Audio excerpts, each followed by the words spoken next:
Good morning guys! Ang lola nyo ay nag-aasikaso sa aking dalaga. Pinoponihan ng lola ninyo ang aking dalaga guys. O guys, ang mga lola, ano na, ang inyong mga anak ba ay pinoponihan nyo rin.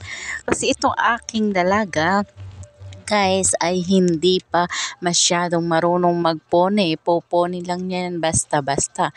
Siyempre, ang lola nyo ay nakabantay, kailangan nating ponehan yan. Kung may oras tayo, poponehan natin yan ng maigi, guys. O, diba guys? Poponehan nyo? Pinonehan ko na. O, diba? Nakita nyo ba yan, guys? Binuhol-buhol ko ng kanyang buhok. Kagaya ng pag-iisip kong buhol-buhol na rin. No? Joke lang, guys. Ang lola ninyo kasi, guys, ay malaki ang kanyang problema, guys. Kaya pagpasensyahan nyo na ang lola ninyo dyan. Mainit ang ulo. Dahil maagang nagigising niya, nagpe-prepare ng baon niya sa school at pagkain niya sa umagahan, di ba guys? Siyempre magpe-prepare din yung mga gagamitin niya sa school para siya ay makapasok ng presko, di ba guys?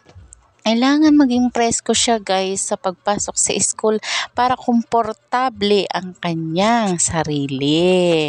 O di ba guys? Ang lola ninyo. O, ang ganda ng pone ng lola ninyo sa aking dalaga. O di ba? Nakita niyo yan guys? Tinarintas ko pa yan. Tinarintas ko at inikot-ikot ko kagaya ng pag-iisip ng lola ninyo. Paikot-ikot talaga guys. O di ba guys? O syempre sa tanghalian magluluto tayo guys ng kakainin niya. Ayan, pinakuluan ko muna guys. Ang manok kasi nagyeyelo. Ay, ayaw maghiwalay. Sana all na lang ayaw maghiwalay. Di ba guys? O, ang lola ninyo nainggit pa sa manok. Magkadikit ng magkadikit. Di ba guys? O, di ba? Ayaw pa rin maghiwalay guys ng manok. Pilitin natin yan. Siyempre, mamarinate muna natin guys yung manok. O ayan, binitikan na ng lola ninyo ng itlog. Isang itlog lang yan guys. At magic sarap. At paminta.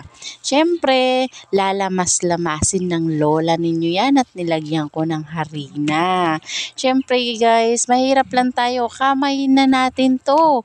Kinamay ko na yan guys. Pasensya na sa manunood.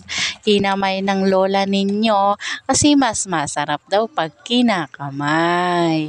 O diba guys? At nanguha ko ng cornstarch yan guys.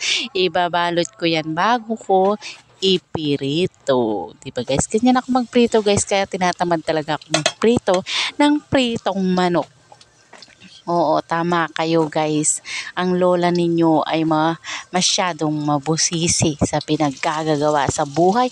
Pwede namang iprito na lang ng ganun yun. Diba guys? Pinahirapan talaga guys nung sarili ko. Diba? O, ayan na guys. Nakaprito na ako ng 2 piraso. Siyempre, mauuna tayong kakain dyan guys. Magmumukbang tayo dyan Abangan nyo guys yung mukbang ko niyan. Hindi ko pa na-i-edit kasi matagal talaga guys mag-edit kasi piso wifi lang ang gamit natin. Diba guys? Oh, sino nag-uulam yan guys? Kinamay-kamay ko yan. Kinamay-kamay ng lola ninyo at nagprito ko ng hotdog. 3 hotdog yan guys. Siyempre, hotdog lang. Ay nako, ang lola ninyo. Bye-bye na guys. Bye-bye. Ingat kayong lahat.